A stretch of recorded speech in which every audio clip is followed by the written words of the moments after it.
Hello, everyone, and welcome back again to your favorite St. Louis sports podcast, The Lounatics, as John cracks open a beer during my intro like a you-know-what. Uh, I'm your host, Tyler. Here's with John, my co-host and quote-unquote producer. We have a special episode here tonight as we are recording with fellow podcaster Kaylor Hodges. John, I'm going to hand off to you to give Kaylor a chance to compose himself and deal with our bullshit before he starts introing. Sounds great. First off, as it's become like a weekly tradition, I'm a little upset that I was not introduced as your friend again. Yeah, you just cracked open a beer. You cracked open a beer mid-intro, like as loud as could be. So I'm a little bitter about that, but it's fine. I'll get over it. Yes, I did crack open a beer. I'm drinking Parker Pilsner tonight because we're talking soccer. So gotta have that. So Parker Pilsner, Kaylor, just so you know, Tim Parker is one of our center backs, and he did oh God, where's my webcam at? Yeah. And he did a joint. Oh yeah, look at us. Nice. A Pilsner brew with one of the big craft breweries here in St. Louis, and it's actually really good. A lot of times when a celebrity does a special alcohol, it sucks, but this is actually good. So anyway, that's about me.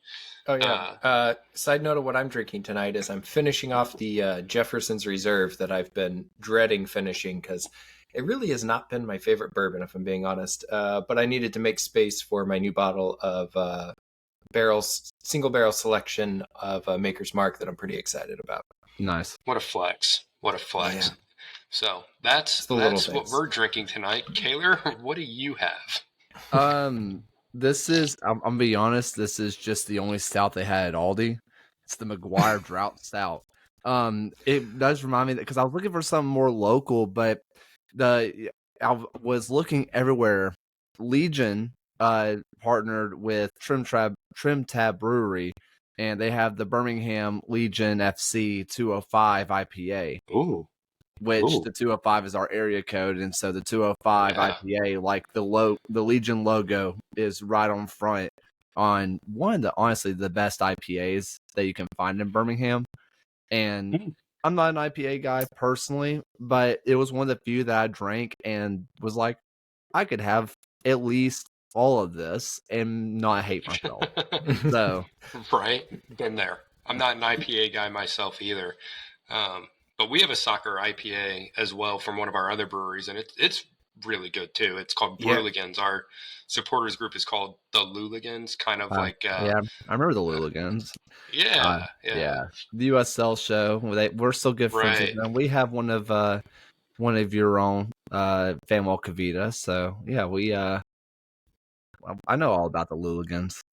Oh yeah, their collab on the IPA with the Bruligans is spot on though. I think you guys, I don't know if either one of y'all are in the supporters groups, but one of our former Legion employees and supporter liaison, Caleb Leon, is over there now at St. Louis. He started off in Birmingham, so he's one of our own. We claim him. I actually learned that today. I was listening to one of the other city podcasts, and they were talking about Miguel going on loan to Birmingham, and they said that, and I was like, oh, that's perfect for tonight. I'll have to remember that. But then you said it, so it works out. Yeah. For those of you, I guess we could do a better intro here. Kaylor Hodges covers the Birmingham Legion FC out of Birmingham, Alabama, which is a USFL, am I saying that USL? Is it United Soccer League? I'm all over the place tonight. Yeah, you're there. But it's fine. It's all good. USL team, which if those of you who are unaware, we talked about during our previous episodes and in the past, and it's been all over the news that our own Miguel Perez has been loaned out to.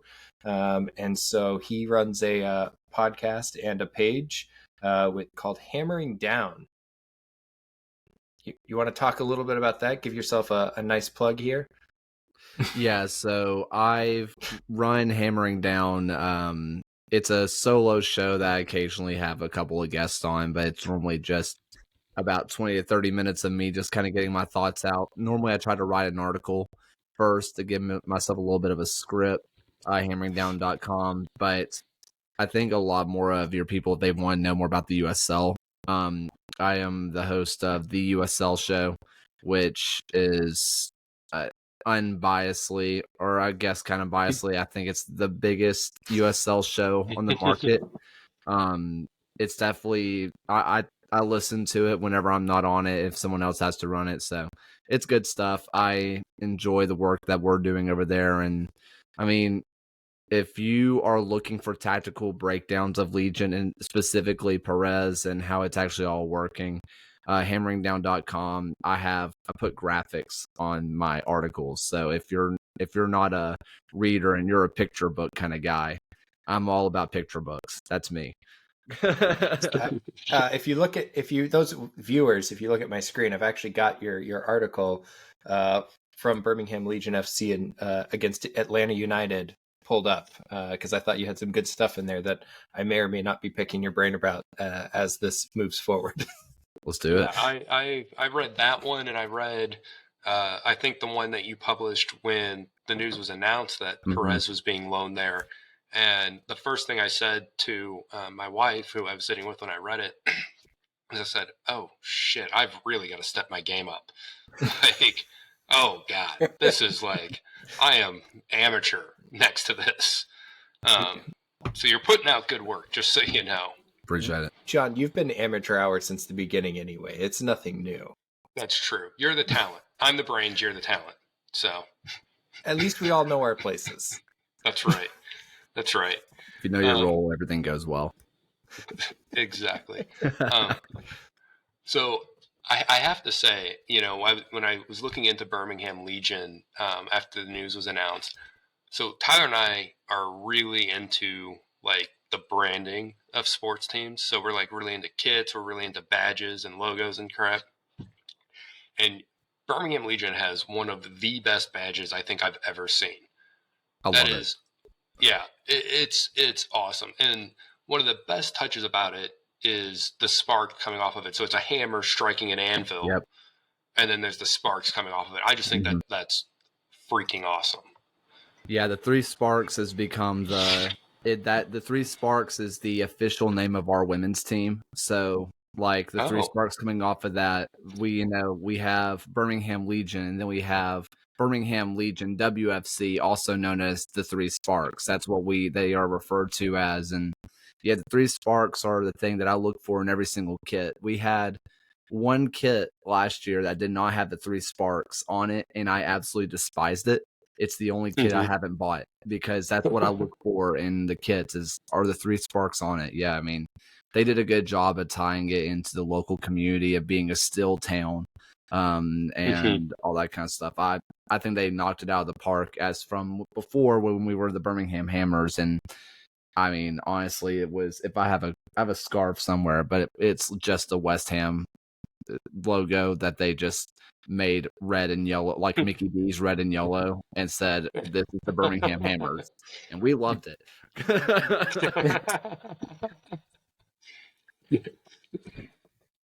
That's amazing. Which, speaking of also the kids, you know, I started following you guys like the day that the new Lady Electric kit was released, and I gotta admit that is a nice looking kit. Tyler, I don't know if you had a chance to look it up, but it is sharp. You know what? If nothing else, they have their kits figured out down there. We just Your team moved could over be terrible, to but if you look good being terrible, I mean, it changes everything. The Miami FC. I'm not saying you are terrible, but no, I mean, no, the Miami FC have done it forever now. Yeah, I mean, with moving to Hummel, it looks great. Honestly, the Lady Electra, Miss Electra, she's not the most famous statue in Birmingham. Like, she's not the most famous god/goddess, but I mean, the gold lady is just, it's so Birmingham to me. And the lightning stripes in person look even better than they do in pictures. Like in person, yeah, it is class in person. I was a little bit hesitant. I loved it, but I was a little bit hesitant when I first saw it in person. The details look great. Yeah, that's awesome. I was looking on the website trying to see if I could buy one with Perez's name on the back. Tyler knows, like, when I buy my kits, I like never get, at least for soccer ones, I never get a player's name on the back of them. But I would probably rock a Perez Birmingham Legion I kit don't because know. of that. I don't know if they do. I don't know if they print on the I couldn't find it. I couldn't find it on the website. they they did a long time ago, but they recently moved offices. Like they changed offices, so they might not have the equipment set up. So maybe mid-season they will. Plus, there's Hmm. like 3 to 5 more kits coming out this year. Oh, well, now I'm really jealous. We get 2, maybe. We're getting one this year. Right, one new one. Right. One and maybe a second one, but I think it'll be next year before we see that. Yeah. Right. The alternating MLS thing is confusing to me, but it's fine. So the gray kit I'm wearing is the one that got phased out. The red kit John's wearing will keep this year, and then they'll replace the gray kit with a new one, and then next year the red kit will phase out. But they also allow for like a third alternate kit if you sell X number of jerseys, like if your jersey sales are good enough, whatever. Which, I mean, St. Louis City had like the best overall like jersey sales. I mean, like pretty messy. Even post Messi, I think we still sold more total jerseys than Miami did, and so I think we should be on the short list to be getting an alternate. If not this year, it'll be, my guess is it'll be next year. But I love having kits, and I definitely want the have that third kit, that third option, assuming it's something fun. If they come out and it's trash, I'm just going to be angry. Fair. Let's be honest. Totally fair. Feel that in my soul. So Miggy now plays for Birmingham Legion. I was curious, has anyone ever told you the story of how they signed Miggy? No. So this is great. So our sporting director, Lutz Frauensteele, who is quote unquote the most interesting man in soccer, he's a wild life story. When he came over from Germany, he made a big deal that he wanted to go around and scout all the local high schools because he heard that we have this hotbed of talent in St. Louis. And everyone was like, okay, yeah, sure, it's a publicity stunt, whatever. And then he signed someone. And that someone happened to be Miggy. And the story goes that he discovered him playing in a soccer field that was surrounded by cornfields. And Tyler and I know the town where that occurred, supposedly, and we believe it. Like we both, like, I ran a track meet at that school, a long time ago. So I'm sure that if they have a soccer field now, it is surrounded by cornfields. So, but yeah, so that's how they discovered him, supposedly. That's awesome. I love that. I mean, to add to that, right? I mean, like, I grew up again, a smaller town, but my team actually came up and played it up in the top level of the St. Louis club soccer, so against the Scott Gallaghers and those big clubs that everyone talks about out of St. Louis, and we beat them multiple occasions. But we were still playing when we came up to St. Louis. We got to like St. Charles County, and the fields we were playing on were still surrounded by cornfields. So, I mean, let's be honest. I mean, that's just Missouri soccer. Right. That's Missouri. Yeah, absolutely. Miggy, I believe, did score the first goal ever for our academy as well. And then, let's see, last year was invited to our preseason camp for the first team, basically just to be an extra body, because our starting defensive midfielder, Jabulo Blom, was having visa issues and all sorts of other things. So they basically brought him in for that, and he performed well enough to get a homegrown contract in the MLS to the first team. And then because he was playing well with us, he actually has been called up to the youth team for the USMNT. He played up a level at the U19s in March, actually. So that's a little bit about his pedigree there. I mean, you've done some really deep dives into his playing style. I was really impressed with that article you wrote on him. Appreciate that. Yeah, I was really impressed with what I saw out of Miguel Perez. The biggest thing that I saw was that when I was watching his film, it was very obvious that he likes to get up. You can tell that he's still a young player that is not so far removed of being easily the best player within, 17 miles if either any direction. Like Right. go forward. And I think there was something to be said about like youthful like bliss or just like ignorance almost of just like, yeah, I can get up there, I can shoot, I can score.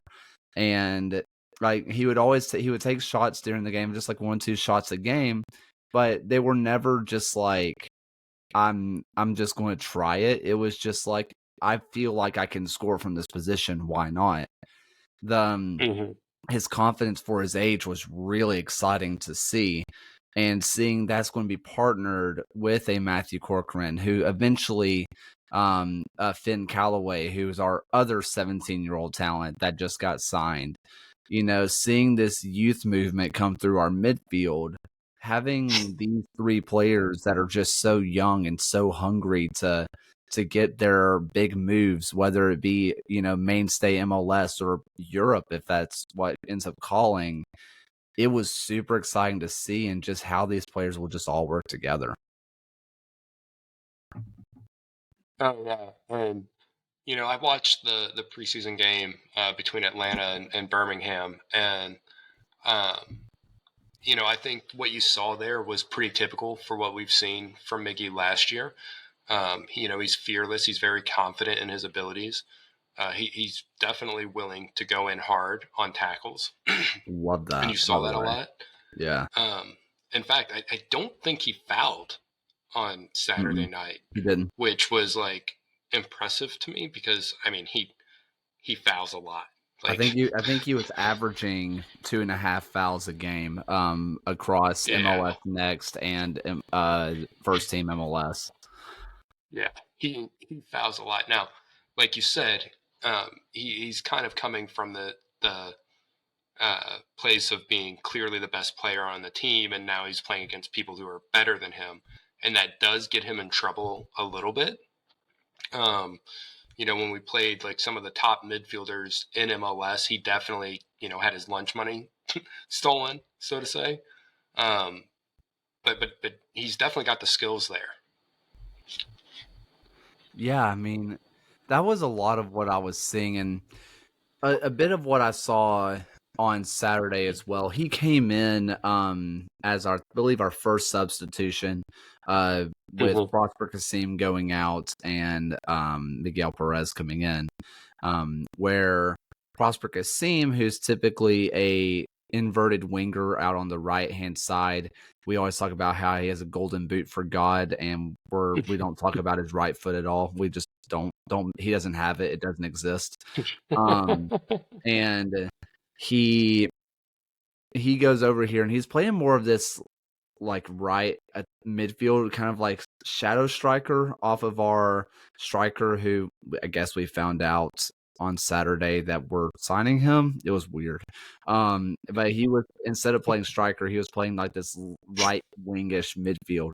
And whenever Prosper went out for him, I thought we were going to be moving Enzo Martinez, who's been around for a very long time, up to the position where Prosper Kasim was, and dropping Miguel Perez a little bit deeper into that deeper lying central midfield role, because his defensive numbers and his defensive film are incredible. But instead, they decided to say, we're going to go 1-for-1 here. We're going to allow Miguel Perez to be more of the pressing player. He's going to be pressing the crap out of the other team, causing mistakes, win the ball back, and see what you can do. And what he and Taborteka Preston were doing over on that right hand side, they were linking up pretty well and came about this close to a goal in the first half. And it really showed what that kind of partnership could be. I was a bit shocked that he was playing as high as he was, but the other part of me was thinking, maybe that's what St. Louis wants. Because if St. Louis sees that he has already built up his defensive prowess, what does he need to build up to be a proper number 8 in the MLS? He needs to be able to be an offensive threat. And I think that's what we saw. And maybe that's what St. Louis kind of dropped from above is like, hey, let's work on him getting forward. Let's work on him being a passer, being a disruptor, and then being a scorer, because that's what he's missing. He doesn't need to work on his defensive game. And if that's the case, I love what I saw. Yeah, and I think, to think about, you talked about his defensive metrics and you've seen a lot of good defensive things out of him, but a Yep. lot of that I feel like was forced by the nature of what we needed from him when we needed him to play. At the time, Blom, who is our defensive center, he's our six, right? He's our guy that's back there. He's our defensive center midfielder that is holding down the fort, connecting the midfield, and we had some injury issues and some fitness issues earlier in the season due to the injury. And Miggy is what we needed out of him, was to come in and play that defensive center midfield. But I agree. I think that development, that next step for him is definitely developing the offensive side of his game against higher level competition. And John and I have talked about this, and it's on an episode of podcast that's coming out here later this week. So it'll air shortly before this airs. So technically, when people hear this, it'll be after it's aired. But it's, looking at Miggy, the part that he needs. I mean, MLS Next Pro, now that they have the lower teams from these MLS teams are not partaking in the USL. Then he needs minutes, and he needs minutes above what Next Pro is going to offer, and that's where Birmingham comes in, right? Where you guys come in, is you guys are playing at a much more competitive level than what the City 2 team is playing at, more competitive minutes. And I compared him a little bit to kind of what we were hoping to see, Big Sam Adeniran, right?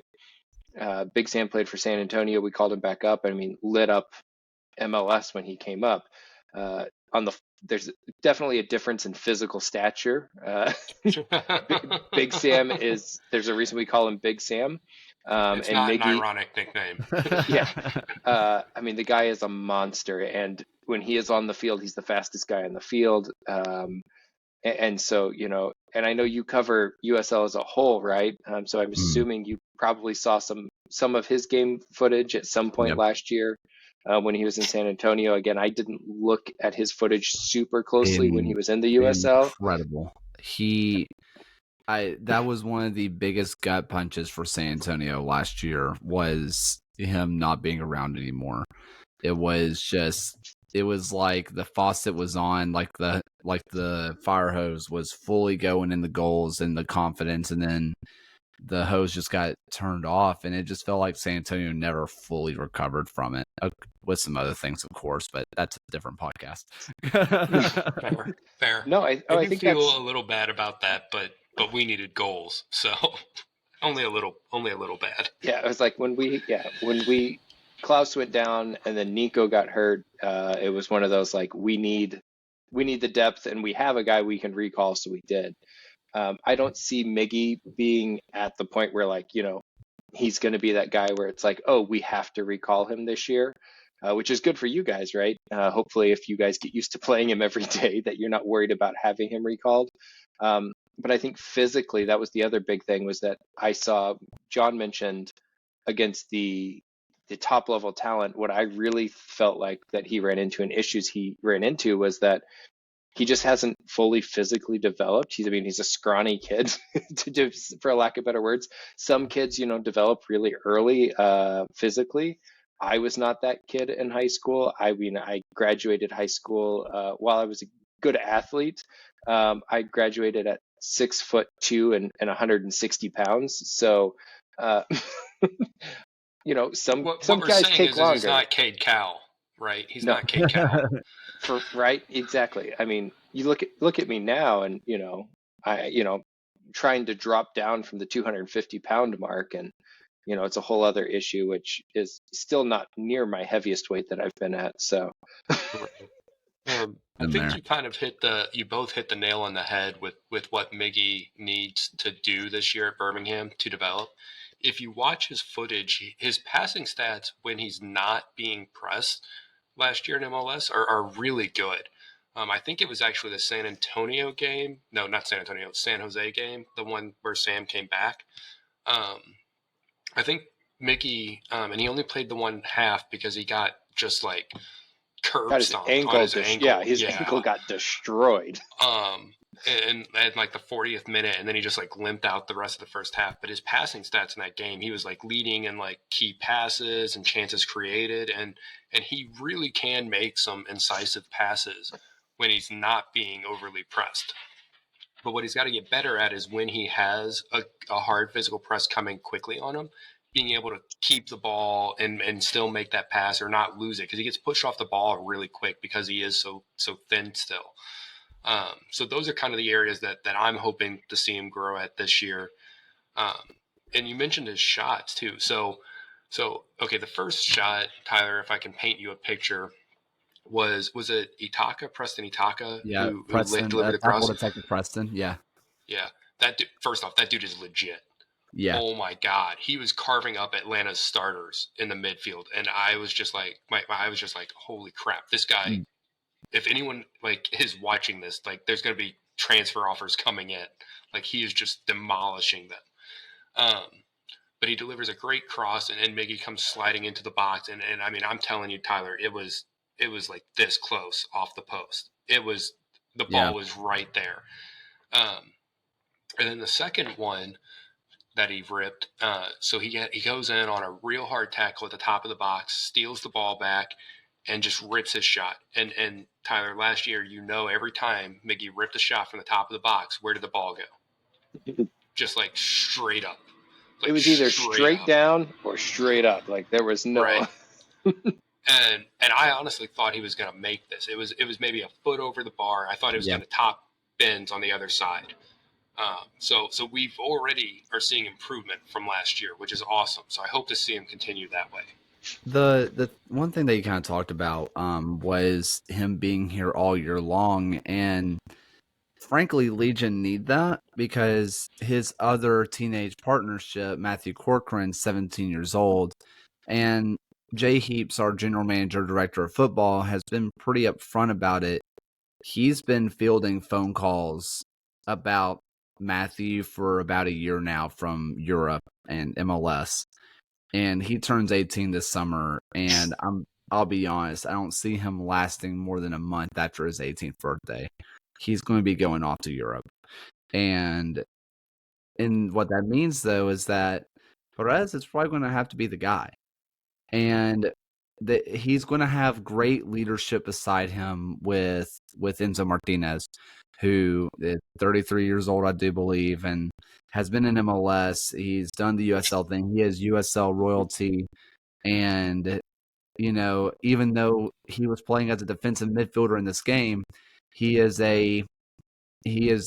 every single year 15 to 25 goal contributions every single year from there. He's just that kind of guy, and that's a guy that Perez can learn from.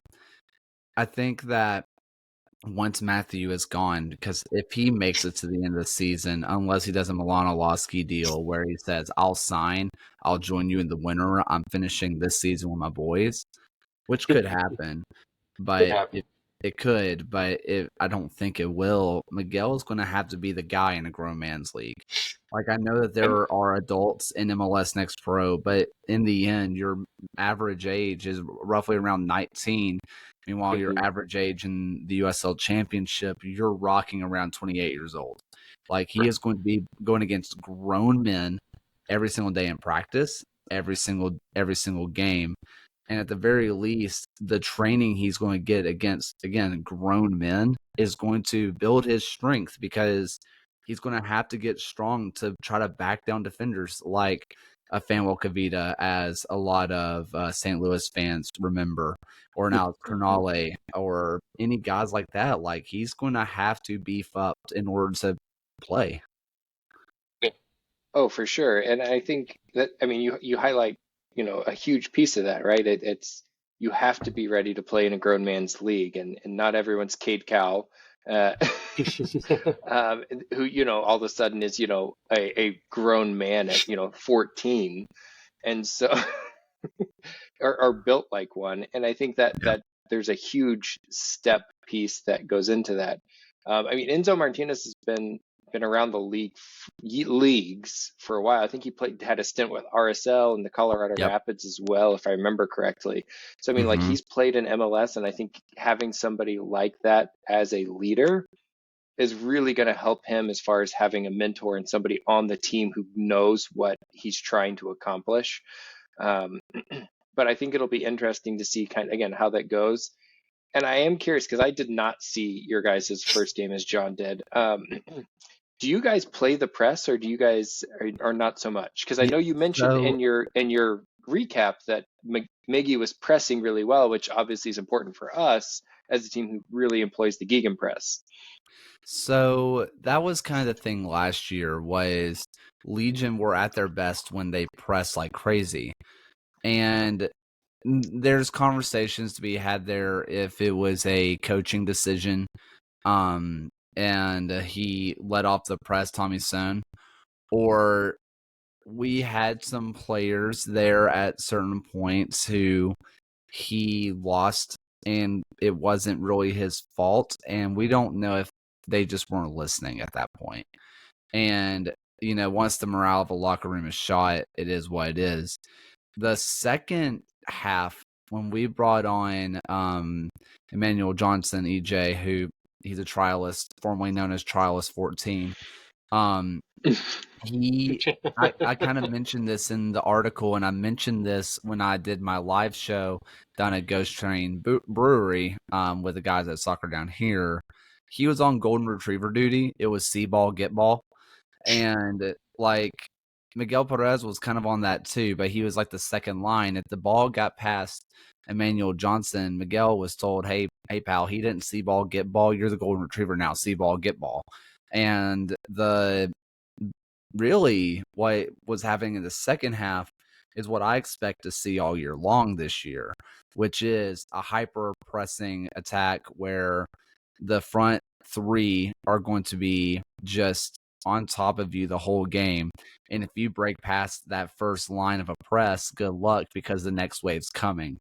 And considering the fact they did that against MLS opposition with their second string, granted, like this was what I'm referring to is before the Atlanta United 2 players came in. This was the It's 18, middle 30. Yes. What we were seeing out of the 18, the bench pieces of the 18 and your first few who missed was that heavy of a press.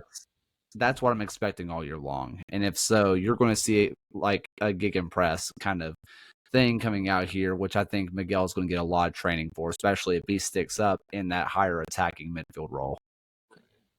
So with that being said, I know we talked about as well is Miggy came on as a sub, but we've also talked about him kind of being the guy. I don't see him on when I look at Birmingham's roster, kind of look through it as a sub. I see him as a starting piece move long term for this season. What are your thoughts there as kind of where he fits into that role? I kind of hate to play it depends, but it does.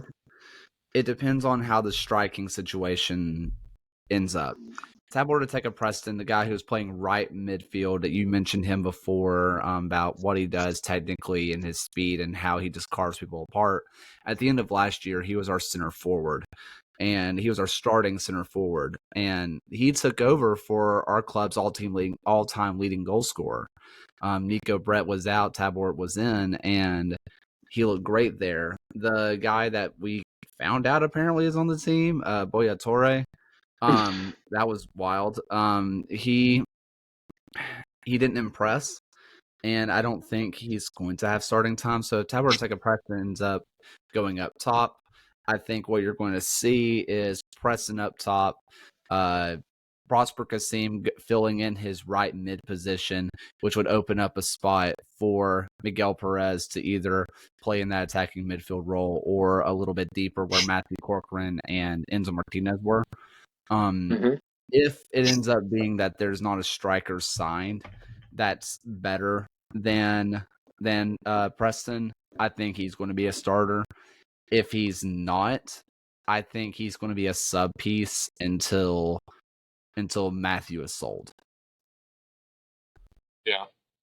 So one of the things that I noticed too, you mentioned the high press, is I do think there are a lot of tactical similarities to the way you guys were playing on Saturday, because it wasn't like a nonstop press, which is kind of similar to us. We don't nonstop press. We very tactically press, but when we press, we press very, very high, very, very fast.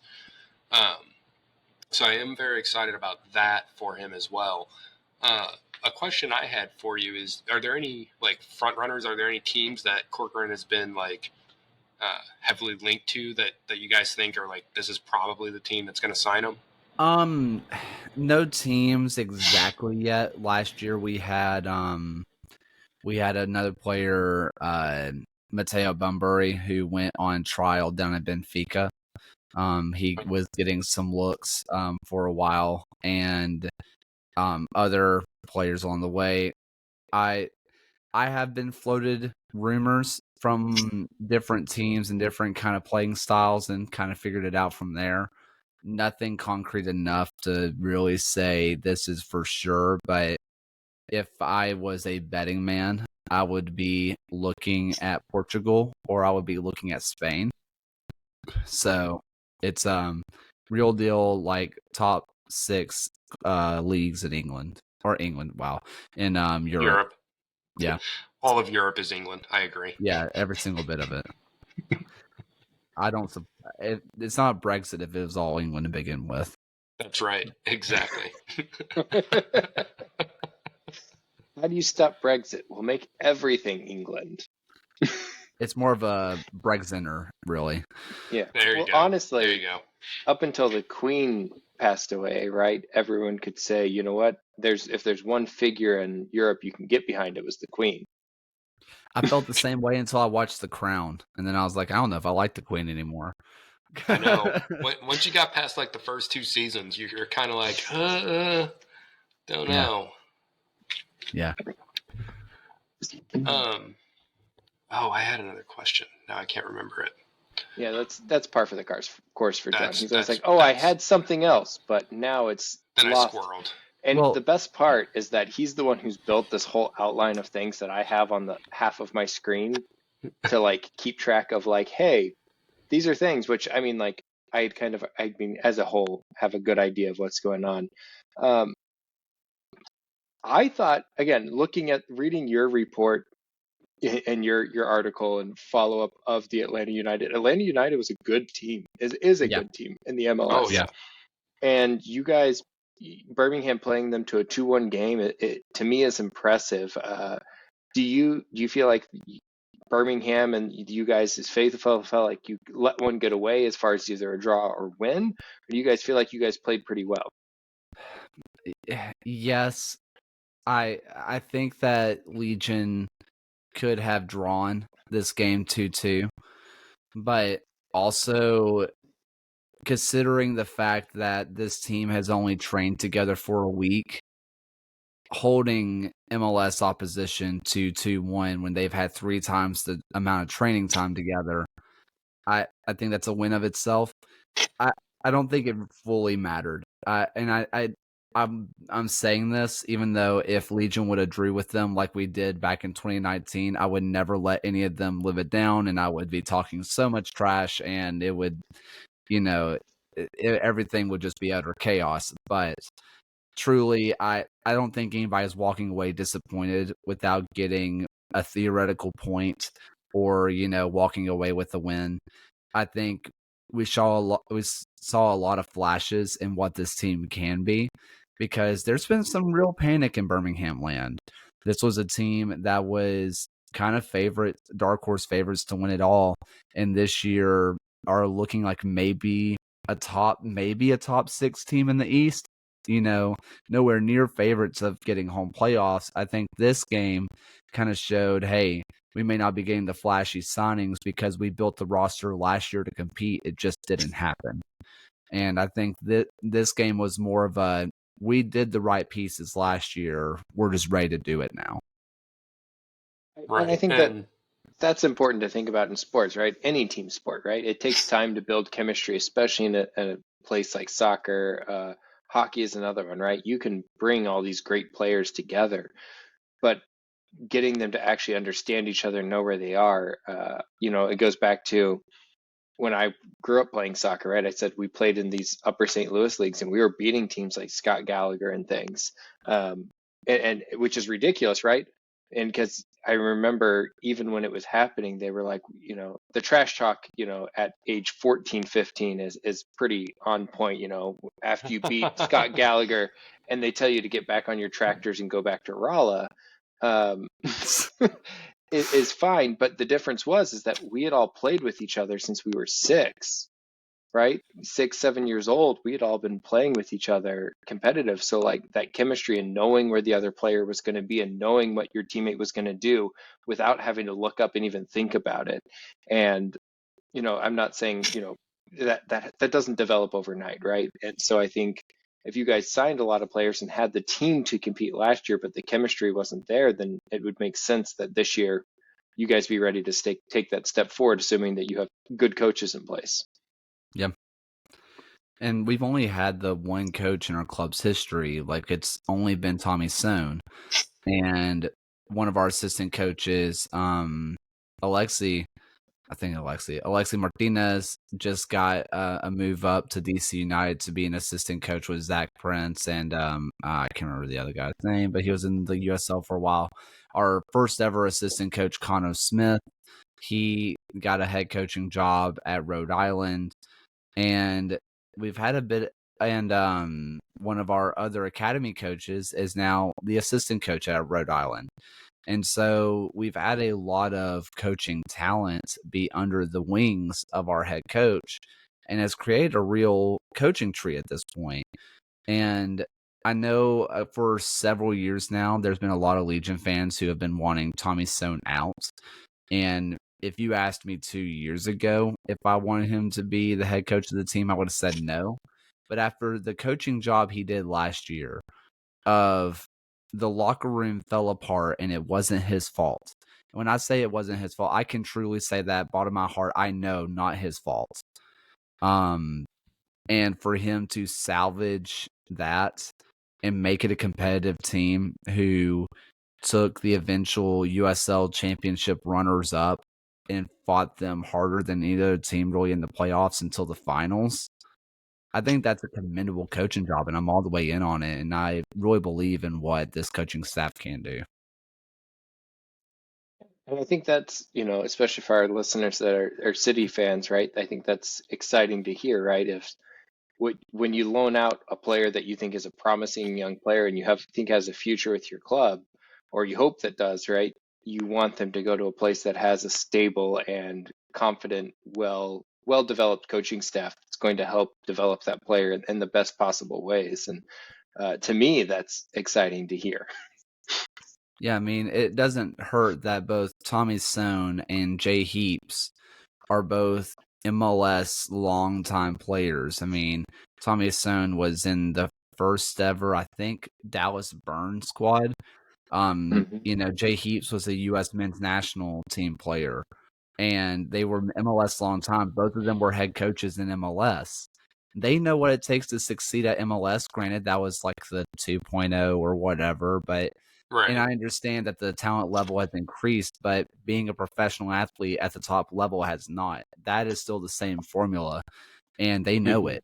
And they've moved players on. Johnny Dean's now a starting right back out in Chicago Fire, one of our own. Multiple players have gone up. Josh Bauer, who's with Nashville SC.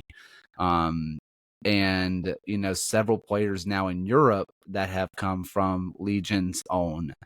This is a front office that knows how to develop players for the next level and the highest level.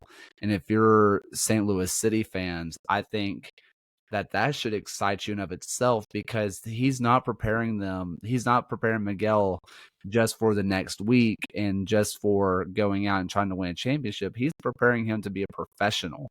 And you can also tell that with the players that he brings in. Last year and 2 years ago, we had Juan Agudelo at the club, and he was helping out guys like Matthew Corcoran, as he was trying to teach Matthew Corcoran, how do you handle being a youth player who is still learning your body, having growth spurts, and you're being asked to perform at the international level.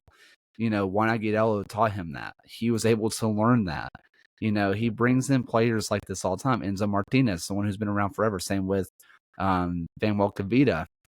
Also, Alex Cronale. Alex Cronale was on a day-to-day loan for two years straight, where every day, one day he would be in Orange County, and the next day he would be in Columbus with the crew, and then he'd be flown back out to Orange County, and then the next day he'd be flown up to Portland for a game to play with the crew. Learning how to be professional, he has these pieces around him to learn how to be a professional and be a stable force to come for the years to come. If your city, or even if you want those ambitions, how to make it in Europe through City, and so City can get a nice little payday.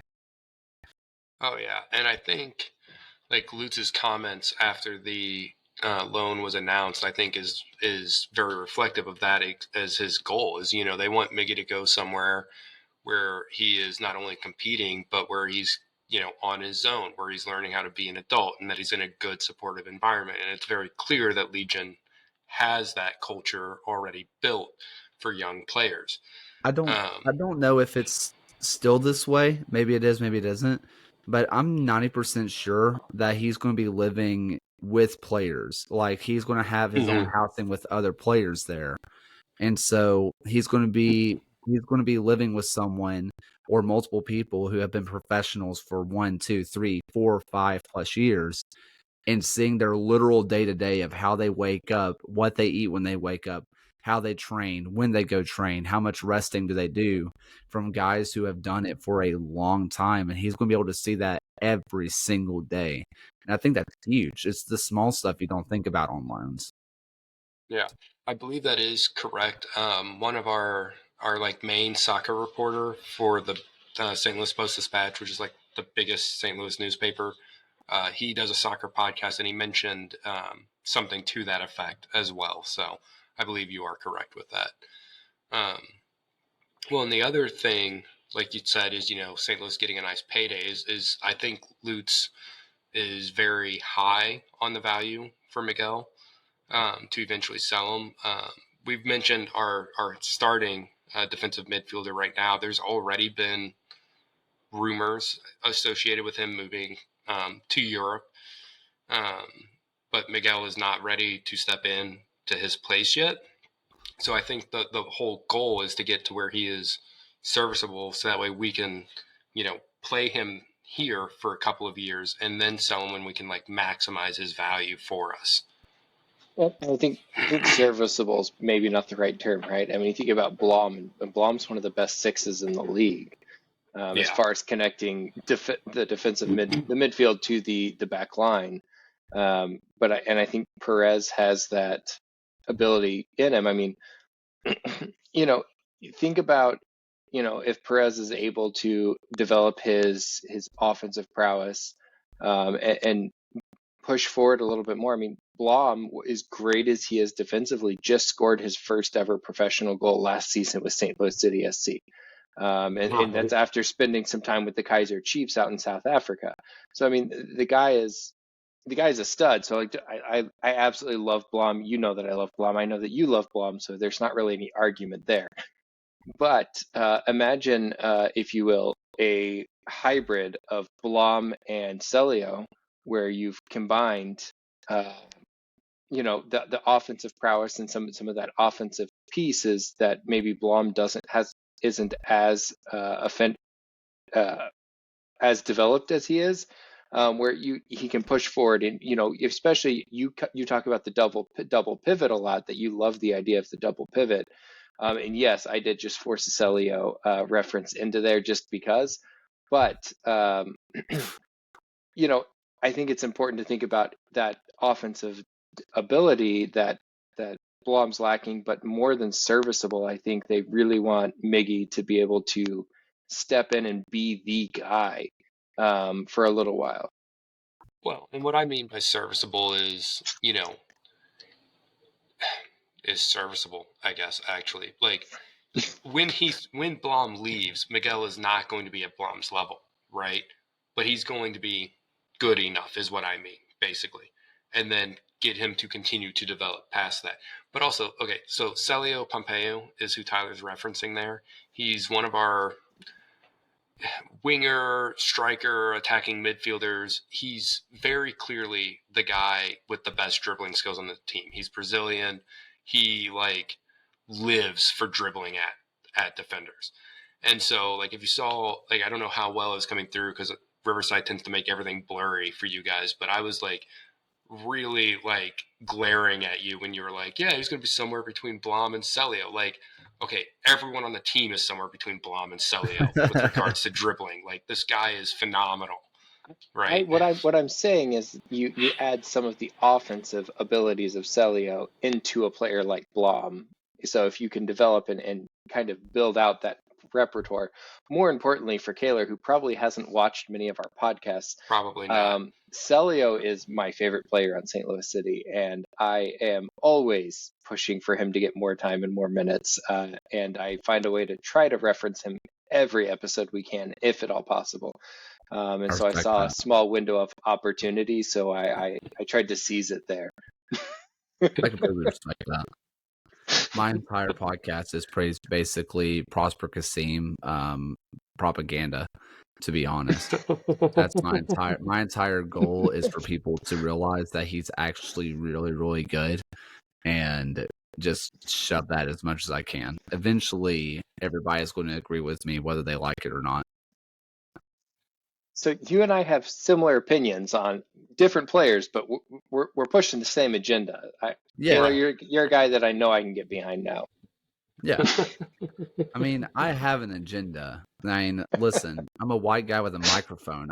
There's a reason I'm doing this. He's just like us. He's just like us.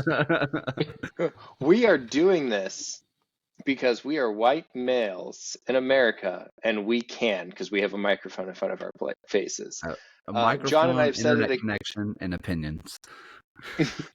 John and I have said it time and time again. Nobody asked for our opinions, but we have the power to give them to you. So here they are. Yes. Yeah. Yes. In fact, we named an earlier episode, "Unsolicited Opinions." In fact, I respect that. If you want a good laugh, go back and listen to our previous, or just read through our podcast episode titles. See, now I'm about to do it right now. They're a bit of a mess. I think the last one. There's an episode labeled Celio Counter early on, as I kept referencing 3. Celio, and the Celio Counter is still ongoing. Yes, I lost count. I stopped. I used to keep track of how quick it would take before you mentioned him, and then I just was whatever. And then there's some episodes where I completely forget that you're going to do it, and you just sneak it in, and I die every time because I wasn't expecting it. You know, there's two things that are consistent within our podcast, and it's me referencing Celio and the fact that we hate Stan Kroenke. I mean, honestly, that's totally fair.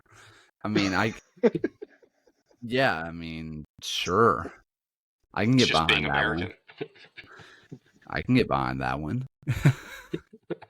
So we referenced earlier, we did a joint podcast with when we were talking with you with Jake, Jacob does the Blues Fan Forum podcast, and we did a joint episode, and we talked about hating Stan Kroenke enough that after the episode, he lives in Illinois where they can have legal sports betting, and he had the anti-Stan Kroenke prop bet where he had bet against every Stan Kroenke team through the entire weekend. What, the Nuggets, the Avalanche? Nuggets, Avalanche, Arsenal, who else? The Rams. The Rams. And he had taken anything. If a team was playing Stan Kroenke, he took that team over Stan Kroenke's team for the entire weekend. I respect that. I fully respect it. He got really close to winning that bet too. I don't remember. I think it was the Avalanche that screwed it up. Yeah. But he had a good. I mean, he put $2 down. He had a chance of winning $180. Yeah.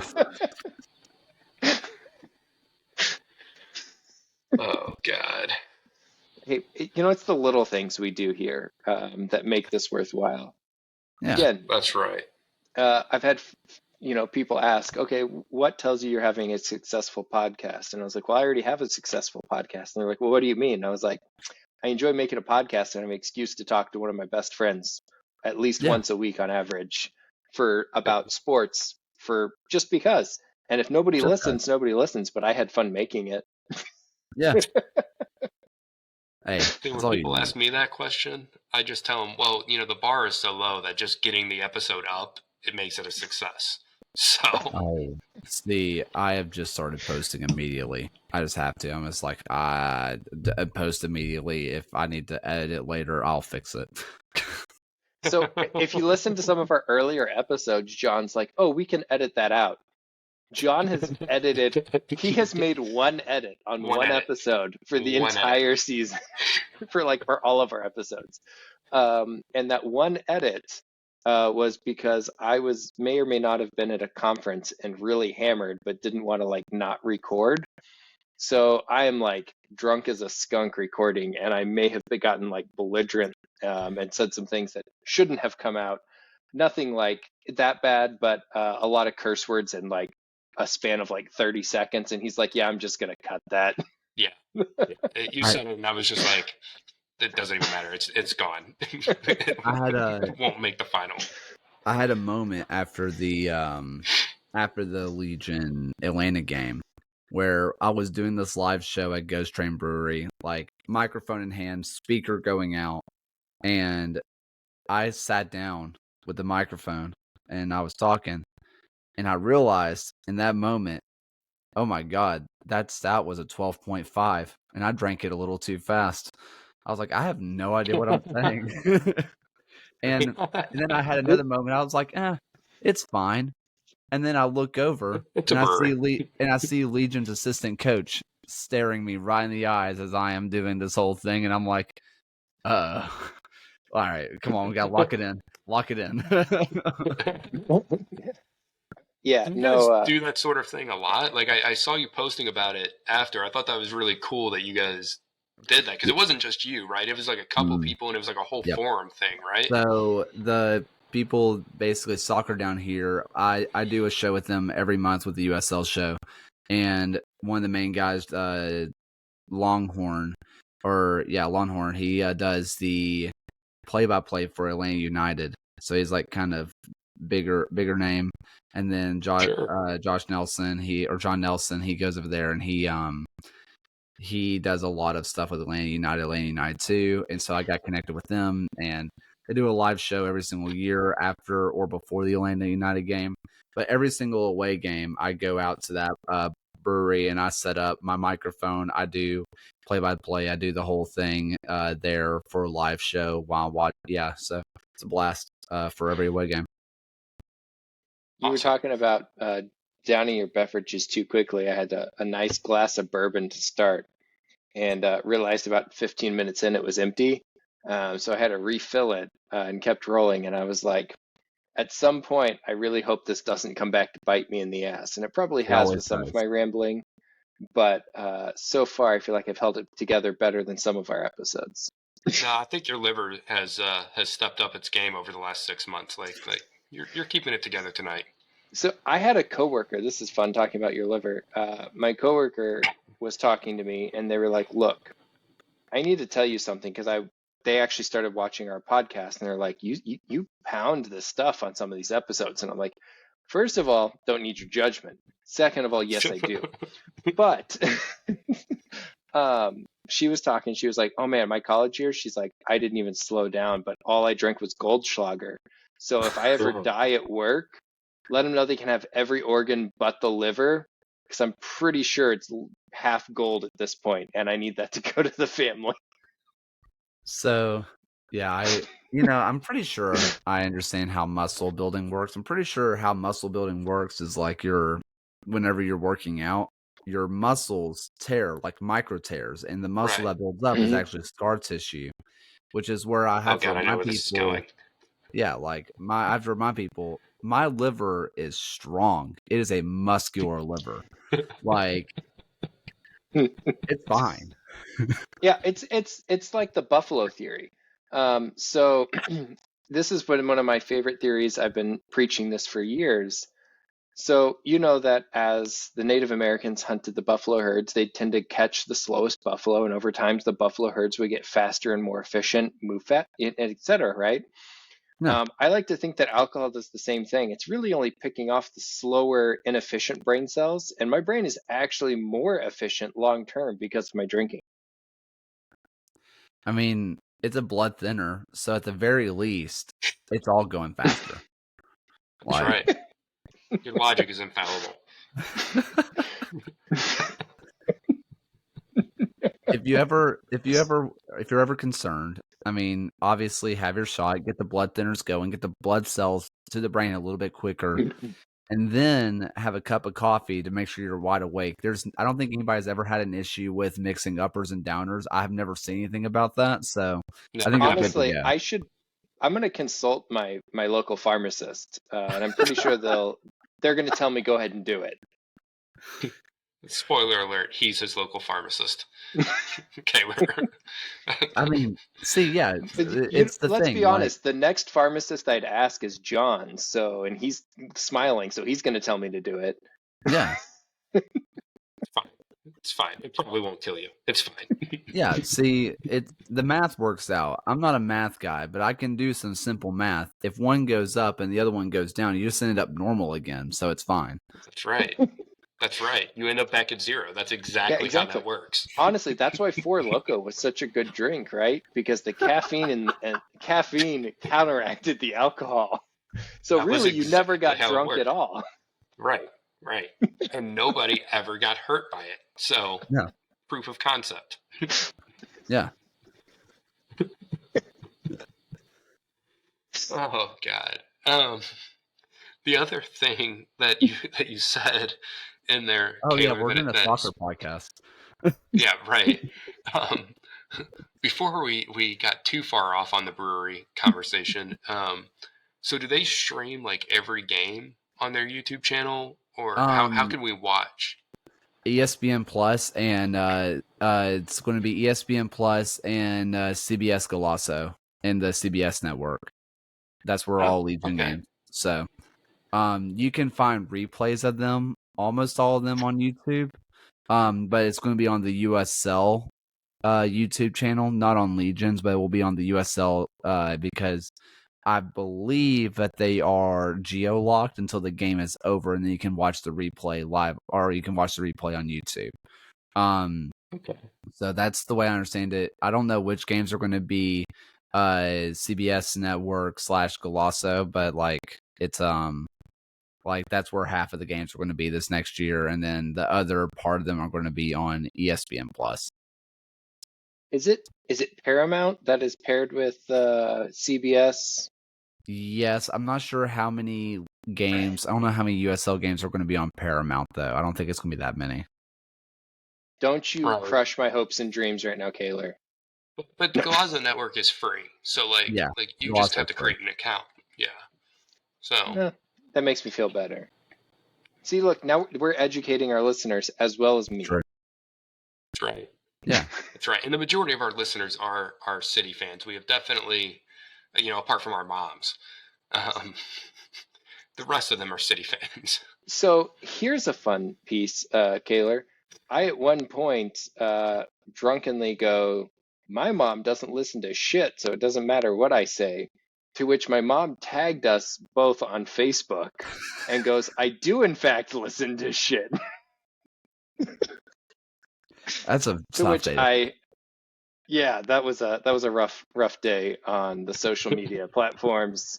I had a blast that day. That was amazing. I don't know what you're talking about. That was one of the greatest moments of my life.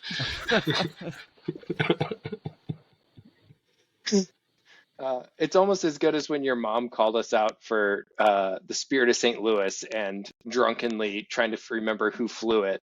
I mean, yeah, I was sober, but I was just dumb.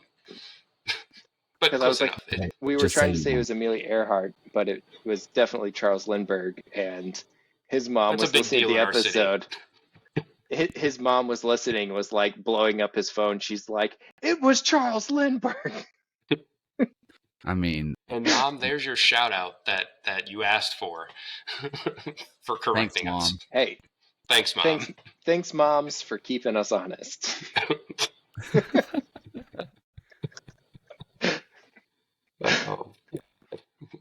We have fully devolved off of soccer now.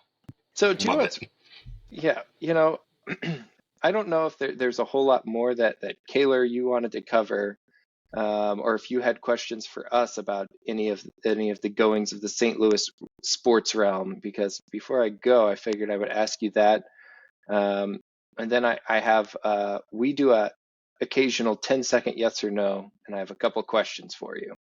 Okay. Are you ready? Yeah, let's do it. Or do you have questions for us first? No. Let's just go ahead and get into this yes or no. I'm intrigued by this. All right. 10-second yes or no. After doing some research on St. Louis City SC, do you think that they end up with home field advantage in the first round of the playoffs in the Western Conference? Yes. All right. Next question. He's on this. He's ready to roll. He's ready. Wow, that was like immediate. Does Birmingham get home field advantage in the first round of the playoffs this year? No. That was a much bigger pause for that answer. I think we're on the bubble. I think we're a bubble team. Hey, that's okay. You're being honest. If you want to hear some honest things, speaking of, go back. We're posting the episode coming up here in a few days, but when our listeners listen, it'll be the previous episode to this. And listen when I ask, hey, John, what's one reason that St. Louis City won't win the West? And he went on a rant for like 2 minutes. It was not a rant. It was not a rant, but I gave many reasons, much more than one. I respect that. Yeah. As a true analyst would. Just setting himself up for real fails as things happen. All right. Last question for the, I guess I have two more questions. Next question is 10-second yes or no. Do you think that Birmingham and St. Louis City SC have another loan, or St. Louis City were to purchase a player from Birmingham in the next 2 years? In the next 2 years. So either way, loan to so Birmingham. not including this, not including this season. So after this season. Loan to Birmingham or sell to St. Louis City. Yep. Yeah. Yes, I do. I like that. I think I like building up some. I like building up relationships with other teams in the area. Last question, and I think I'm going to know your answer to this from previous conversation. How do you feel about Stan Kroenke? Just no. Just simply put, no.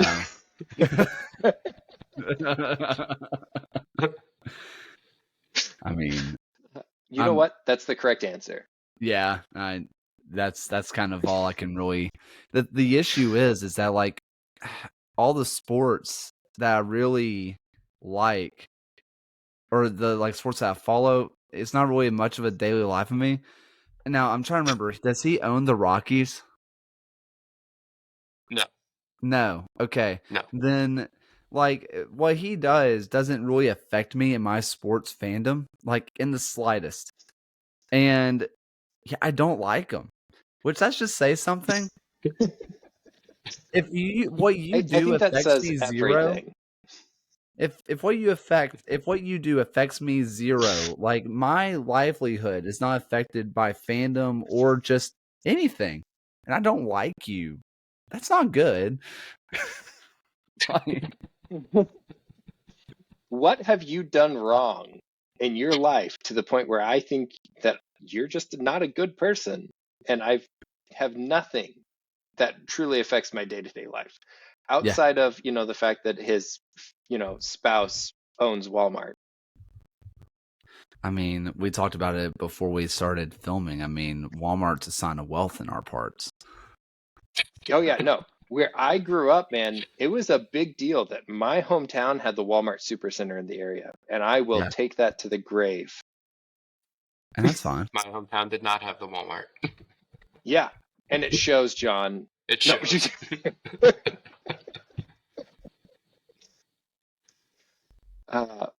With that, I think we've fully devolved from a soccer podcast over this last stretch and into something else entirely. And you know what? That's okay, because that's fine. You know what? We're the guys with the microphone, so we can determine where we want to go with this. And if you're still listening to this, that means you liked it, you sicko.